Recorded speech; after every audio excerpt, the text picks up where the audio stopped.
ಬೆಂಗಳೂರಿಗರಿಗೆ ಈಗ ಮತ್ತೊಂದು ಶಾಕ್ ಕಾದಿದೆ. ಬೆಲೆ ಏರಿಕೆಯ ಬರೆಯನ್ನ ಹಾಕಿಸಿಕೊಳ್ಳಿಕ್ಕೆ ಬೆಂಗಳೂರಿಗರು ಈಗ ಸಜ್ಜಾಗಬೇಕಿದೆ. ಇದರ ಬಗ್ಗೆ ಖುದ್ದು ಡಿಸಿಎಂ ಡಿಕೆ ಶಿವಕುಮಾರ್ ಅವರೇ ಮಾತನಾಡಿದ್ದಾರೆ. ಬೇಸಿಗೆಗೂ ಮುನ್ನ ಬೆಂಗಳೂರಿಗರಿಗೆ ವಾಟರ್ ಶಾಕ್ ಕಾದಿದೆಯಾ? ನೀರಿನ ದರ ಏರಿಕೆ ಅನಿವಾರ್ಯ ಅಂತ ಡಿಸಿಎಂ ಡಿಕೆ ಶಿವಕುಮಾರ್ ಅವರು ಹೇಳಿದ್ದಾರೆ. ನೀರಿನ ದರ ಏರಿಕೆ ಮುಂದಿನ ವಾರದಲ್ಲಿ ನಿರ್ಧಾರ ಆಗುತ್ತೆ. ಎಷ್ಟು ದರ ಏರಿಕೆ ಇದರ ಬಗ್ಗೆ ಅಧಿಕಾರಿಗಳ ಜೊತೆಗೆ ವರದಿ ಪಡೆದ ನಂತರದಲ್ಲಿ ತೀರ್ಮಾನ. ಮುಂದಿನ ವಾರ ವರದಿ ಕೊಡ್ತಾರಂತೆ ಅಧಿಕಾರಿಗಳು ವರದಿ ಕೊಟ್ಟು ಎಷ್ಟು ಬೇಡಿಕೆಯನ್ನ ಇಡ್ತಾರೆ, ಅದರ ಆಧಾರದ ಮೇಲೆ ಎಷ್ಟು ಏರಿಕೆ ಆಗುತ್ತೆ ಅನ್ನೋದು ನಿರ್ಧಾರವಾಗುತ್ತೆ. ಬೆಂಗಳೂರಿನಲ್ಲಿ ಈ ಕುರಿತಾಗಿ ಡಿಸಿಎಂ ಡಿಕೆ ಶಿವಕುಮಾರ್ ಅವರೇ ಮಾತನಾಡಿದ್ದಾರೆ. ಬೇಸಿಗೆಗೂ ಮುನ್ನವೇ ಬೆಂಗಳೂರಿಗರಿಗೆ ವಾಟರ್ ಶಾಕ್ ಅನ್ನು ಕೊಡಲಿಕ್ಕೆ ಸರ್ಕಾರ ಮುಂದಾಗ್ತಾ ಇದೆ. ಈಗಾಗಲೇ ಅಧಿಕಾರಿಗಳ ಜೊತೆಗೆ ಸಭೆ ನಡೆಸಲಾಗಿದೆ. ಸಭೆಯಲ್ಲಿ ಕೇಳಿಬಂದಿರುವಂತಹ ಅಭಿಪ್ರಾಯಗಳು ಬಹಳ ವರ್ಷಗಳಾಗಿದೆ ನೀರಿನ ದರ ಏರಿಕೆ ಮಾಡಿ, ಈಗ ಮಾಡಲೇಬೇಕು ಅನ್ನುವಂತಹ ಪ್ರಸ್ತಾವನೆ ಇದೆ. 2000 ಹಿಂದೆ ತಮ್ಗೆ ತಿಳಿಸಿದಂಗೆ 2014ರಲ್ಲಿ ಇಲ್ಲಿವರೆಗೂ 11 ವರ್ಷದಿಂದ ವಾಟರ್ ಬಿಲ್ಲು ನಾವು ರೈಸ್ ಮಾಡಿಲ್ಲ. ಅನೇಕ ಕಾರಣದಿಂದ BWSSBಗೆ ವರ್ಷಕ್ಕೆ 1,000 ಕೋಟಿ ರೂಪಾಯಿ ಲಾಸ್ ಆಗ್ತಾ ಇದೆ.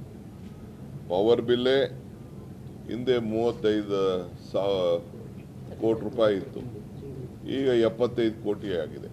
ಇನ್ನು ಬೇರೆ ಹ್ಯೂಮನ್ ರಿಸೋರ್ಸಸ್ಸು, ಬೇರೆ O&M, ಬೇರೆ ಇವೆಲ್ಲ ಲೆಕ್ಕ ಹಾಕೊಂಡ್ರೆ 85 ಕೋಟಿ ರೂಪಾಯಿ ತಿಂಗಳಿಗೆ ಲಾಸ್ ಆಗ್ತಾ ಇದೆ. ವರ್ಷಕ್ಕೆ 1,000 ಕೋಟಿ ರೂಪಾಯಿ ಲಾಸ್ ಆಗ್ತಾಯಿದೆ. ಸೊ ಅನಿವಾರ್ಯತೆ ಇದೆ. ನಮ್ಮೆಲ್ಲ ಬೋರ್ಡ್ ಅವರೆಲ್ಲ ಹೋಗಿ ಎಲ್ಲ ನಮ್ಮ ಶಾಸಕಗಳನ್ನೆಲ್ಲ ಭೇಟಿ ಮಾಡಿ ಅವರೆಲ್ಲ ರಿಕ್ವೆಸ್ಟ್ ಮಾಡಿಕೊಂಡಿದ್ದಾರೆ. ಸೊ ಬೋರ್ಡ್ ಅವರೆಲ್ಲ ರಿಕ್ವೆಸ್ಟ್ ಮಾಡಿ ನಮಗೆ ತೊಂದರೆ ಆಗ್ತದೆ ಮುಂದಕ್ಕೆ ಅಂತೇಳಿ, ನಮ್ಗೆ ಸಂಬಳಕ್ಕೂ ಇರಲ್ಲ ಅಂತೇಳಿ. ಈಗ ನಾವು ಹೊಸದಾಗಿ ಎಕ್ಸ್ಪ್ಯಾನ್ಷನ್ ಮಾಡೋಕ್ಕೆ ಹೋದಾಗ ಎಲ್ಲ ಬ್ಯಾಂಕ್ಸ್ ಅವರು, ಫೈನಾನ್ಷಿಯಲ್ ಇನ್ಸ್ಟಿಟ್ಯೂಷನ್ಸ್ ಎಲ್ಲ ನೀವೆಲ್ಲ ಲಾಸ್ ಮಾಡ್ಕೊಂಡಿದ್ದೀರಿ ಅಂಥೇಳಿ ಅವರು ನಮ್ಮ ಮೇಲೆ ಸಹಕಾರ ಕೊಡಲಿಕ್ಕೆ, ಲೋನ್ ಕೊಡಲಿಕ್ಕೆ ಒಪ್ತಾ ಇಲ್ಲ. ಹಿಂದೆ ಗೌರ್ಮೆಂಟಲ್ಲಿ ಈ ನಮ್ಮ ಕೆಲವರು ಕೇಳಿಸ್ಕೊಂಡ್ರಲ್ಲ ಡಿಸಿಎಂ ಡಿಕೆ ಶಿವಕುಮಾರ್ ಅವರು ಏನು ಹೇಳ್ತಾ ಇದ್ದಾರೆ ಅಂತ. ಪೆಟ್ರೋಲ್, ಡೀಸೆಲ್ ಎಲ್ಲ ದರ ಏರಿಕೆಯಾಗಿದೆ, ಇದರ ಬೆನ್ನಲ್ಲೇ ನಾವು ದರ ಏರಿಕೆಯನ್ನ ಮಾಡಲೇಬೇಕಲ್ವಾ, ಇದು ಅನಿವಾರ್ಯ ಅನ್ನೋದರ ಬಗ್ಗೆ ಮಾತನಾಡಿದ್ದಾರೆ. ಹಿಂದೆ ಕೂಡ ಅಧಿಕಾರಿಗಳು ಪ್ರಸ್ತಾವನೆ ಇಟ್ಟಿದ್ರು, ಆದರೆ ನಾವು ದರ ಏರಿಕೆ ಮಾಡಿರಲಿಲ್ಲ. ಈಗ ಮಾಡಬೇಕಾಗಿರುವಂತಹ ಅನಿವಾರ್ಯತೆ ಇದೆ. ಸರ್ಕಾರಿ ನೌಕರರಿಗೂ ಕೂಡ ನಾವು ಸಂಬಳವನ್ನು ಕೊಡಬೇಕಲ್ವಾ ಅಂತ ಪ್ರಶ್ನಿಸ್ತಾ ಇದ್ದಾರೆ. ಈಗಾಗಲೇ ಹಾಲಿನ ದರ ಏರಿಕೆ ಮಾಡೋ ಸಂದರ್ಭದಲ್ಲಿ ರೈತರಿಗೆ ಕೊಡಬೇಕಲ್ವಾ ಅನ್ನುವಂಥ ಮಾತನಾಡಿದರು. ಬಸ್ ದರ ಏರಿಕೆ ಮಾಡುವ ಸಂದರ್ಭದಲ್ಲಿ ಸಿಬ್ಬಂದಿಗಳಿಗೆ ಸಂಬಳ ಕೊಡಬೇಕಲ್ವಾ ಅಂತ ಕೇಳಿದರು. ಗ್ಯಾರಂಟಿಗಳಿಂದ ಬೇಸರಗೊಂಡ್ರ ಡಿಸಿಎಂ ಡಿಕೆ ಶಿವಕುಮಾರ್ ಎಲ್ಲವನ್ನ ಫ್ರೀಯಾಗಿ ಕೊಡೋಕ್ಕಾಗುತ್ತಾ ಅಂತ ಪ್ರಶ್ನಿಸಿದ್ದಾರೆ. ಪೆಟ್ರೋಲ್, ಡೀಸೆಲ್ ಜಾಸ್ತಿ ಆದ್ಮೇಲೆ ಎಲ್ಲ ಜಾಸ್ತಿ ಆಗ್ಬೇಕಲ್ವಾ ಅನ್ನೋದು ಅವರ ಪ್ರಶ್ನೆ. ಎಲ್ಲ ಫ್ರೀಯಾಗಿ ಕೊಟ್ರೆ ಸರ್ಕಾರ ನಡೆಯೋದು ಹೇಗೆ ಅಂತ ಕೇಳಿದ್ದಾರೆ. ಬೆಂಗಳೂರಿನ ಹಲವೆಡೆ ನೀರು ಫ್ರೀಯಾಗಿ ಕೊಡ್ತಾ ಇದ್ದೀವಿ, ಇನ್ಮೇಲೆ ಫ್ರೀಯಾಗಿ ಕೊಡೋಕೆಲ್ಲ ಆಗೋದಿಲ್ಲ. ಸರ್ಕಾರಿ ನೌಕರರು ಸಂಬಳ ಜಾಸ್ತಿ ಮಾಡಿ ಅಂತ ಕೇಳ್ತಾ ಇದ್ದಾರೆ.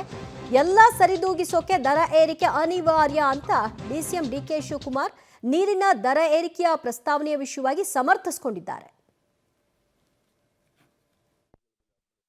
ಪೆಟ್ರೋಲ್ ಬೆಲೆ, ಡೀಸೆಲ್ ಬೆಲೆ ಆಯ್ತಲ್ಲ, ಆ ಪೆಟ್ರೋಲ್ ಬೆಲೆ, ಡೀಸೆಲ್ ಬೆಲೆ ಆದಮೇಲೆ ಎಲ್ಲ ಬೆಲೆ ಜಾಸ್ತಿ ಆದಂಗೆ ಪವರ್ ಬೆಲೆ ಜಾಸ್ತಿ ಆಗ್ತಾನೆ ಇದೆ. ನಮ್ಮ ಸರ್ಕಾರ ಬೆಲೆ ಪವರ್ ಬೆಲೆ ಲೆಕ್ಕ ಹಾಕ್ಬಿಟ್ಟು ಕಡಿಮೆನೂ ಮಾಡಿಲ್ವ ನಾವು? ಏನು ಮಾಡ್ತೀರಿ? ಈಗ ಹಿಂದೆ 35 ಕೋಟಿ ರೂಪಾಯಿ ಇತ್ತು ಪವರ್ ಬಿಲ್ಲು, ಈಗ 75 ಕೋಟಿ ಆಗ್ತಾ ಇದೆ. ಹೆಂಗೆ? ಈಗ ಎಲ್ಲರಿಗೂ ಕೂಡ 10% ರೈಸ್ ಮಾಡ್ತೀವಿ, ಸ್ಯಾಲ್ರಿಗಳನ್ನ, DAಗಳನ್ನ ಜಾಸ್ತಿ ಮಾಡ್ತೀವಿ. ಏನಿಲ್ಲದೆ ಹಂಗೆ ಎಷ್ಟು ದಿನ ಫ್ರೀಯಾಗಿ ನಡ್ಸೋಕ್ಕಾಗ್ತಾ ಇಲ್ಲ. ಸಂಬಳಗಳು ಕೊಟ್ಟಿಲ್ಲ ಅಂತ ಜಗಳ ಮಾಡ್ತಾ ಇದ್ದಾರೆ, ಒಂದು ಪೋಸ್ಟು ಸ್ಯಾಂಕ್ಷನ್ ಮಾಡಿಲ್ಲ ಅಂತ ಜಗಳ ಮಾಡ್ತಾ ಇದ್ದಾರೆ. ಮತ್ತಷ್ಟು ಮಾಹಿತಿ ಪಡೆಯೋಣ ನಮ್ಮ ಪ್ರತಿನಿಧಿ ಲೋಕೇಶ, ಸಂಬಳ ಕೊಟ್ಟಿಲ್ಲ ಅಂತ ಸಿಬ್ಬಂದಿಗಳು ಕೇಳ್ತಾ ಇದ್ದಾರೆ ಅಂತ ಹೇಳ್ತಿದ್ದಾರೆ. ಹಾಗಾದ್ರೆ ಬಾಕಿ ಉಳಿಸ್ಕೊಂಡಿರೋದ್ರ ಬಗ್ಗೆ ಕ್ಲಾರಿಟಿ ಕೊಡ್ತಾ ಇದ್ದಾರಾ ಡಿಸಿಎಂ? ದಿವ್ಯಾ, ಬಾಕಿ ಎಷ್ಟು ಉಳಿಸ್ಕೊಂಡಿದ್ದಾರೆ ಅನ್ನೋದ್ರ ಬಗ್ಗೆ ಮಾಹಿತಿ ಇಲ್ಲ. ಬಾಕಿ ಎಷ್ಟಿದೆ ಅನ್ನೋದ್ರ ಬಗ್ಗೆನೂ ಕೂಡ ಸ್ಪಷ್ಟವಾದಂಥ ಅಂಕಿಅಂಶಗಳನ್ನು ಕೂಡ ಬಿಟ್ಕೊಡ್ತಾ ಇಲ್ಲ. ಆದರೆ ಸಾರಿಗೆ ನೌಕರರು, ಅಂದರೆ ಸರ್ಕಾರಿ ನೌಕರರಿಗೂ ಕೂಡ ಸಂಬಳವನ್ನು ಜಾಸ್ತಿ ಮಾಡಬೇಕಾಗತ್ತೆ, ಅವರು ಕೂಡ ಸಂಬಳ ಜಾಸ್ತಿ ಮಾಡಿ ಅಂತೇಳಿ ಕೇಳ್ತಾ ಇದ್ದಾರೆ. ಹಾಗಾಗಿ ಇದೆಲ್ಲವನ್ನು ಕೂಡ ಸರಿದೂಗಿಸ್ಬೇಕು ಅಂತಂದರೆ ನೀರಿನ ದರವನ್ನು ಕೂಡ ಏರಿಕೆ ಮಾಡಲೇಬೇಕಾಗತ್ತೆ. ಈ ನಿಟ್ಟಿನಲ್ಲಿ ಪೆಟ್ರೋಲ್ ಮತ್ತು ಡೀಸೆಲ್ ದರ ಕೂಡ ಏರಿಕೆ ಆಗಿದೆ. ಅದಾದಮೇಲೆ ನೀರಿನ ದರ ಕೂಡ ಏರಿಕೆ ಮಾಡಬೇಕಾಗತ್ತೆ.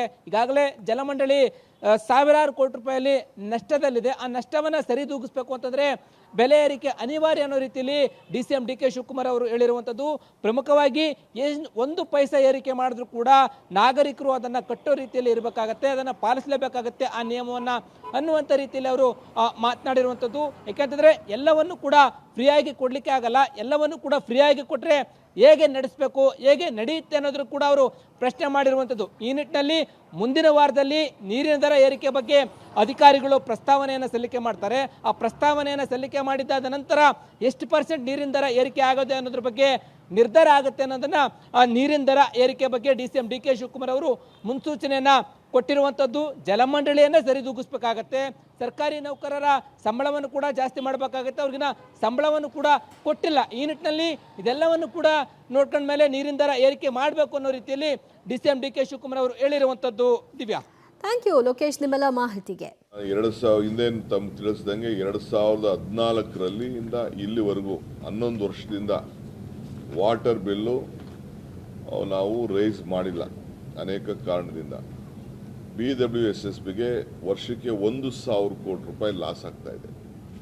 ಪವರ್ ಬಿಲ್ಲೇ ಹಿಂದೆ 35,000 ಕೋಟಿ ರೂಪಾಯಿ ಇತ್ತು, ಈಗ 75 ಕೋಟಿ ಆಗಿದೆ.